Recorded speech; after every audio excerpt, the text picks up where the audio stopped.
ఇక్కడ పెద్ద కుమారుడు ఇంటిలోనే ఉన్నాడు. పెద్ద కుమారుడు తండ్రితోనే ఉన్నాడు. తప్పిపోయిన తన తమ్ముడు వచ్చాడని కోపపడుతూ ఉన్నాడు. ఇంతకీ కోపపడడానికి గల కారణం ఏంటి? అసూయ. తండ్రి కూడా నీ తమ్ముడు వచ్చాడ్రా అని మాట్లాడుతూ ఉంటే తండ్రి మీద ఈ విధంగా కోపగించుకుంటూ ఉన్నాడు. ఇదిగో తప్పిపోయిన ఈ నీ కుమారుడు తిరిగి వస్తే వీని కొరకు విందు చేస్తూ ఉన్నావు.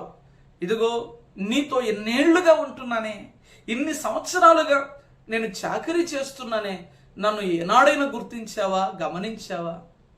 నా స్నేహితులతో సంతోషించినట్లు ఏ రోజైనా ఒక మేకపిల్లనైనా ఇచ్చావా? తప్పిపోయిన ఈనీ కుమారుడు తిరిగి వస్తే, తన ఆస్తిని కాగొట్టుకొని వస్తే ఈనీ కుమారుడు అని ఈనీ కుమారుడు అని మాట్లాడుతున్నాడే కానీ నా తమ్ముడు అని మాట్లాడడం లేదు.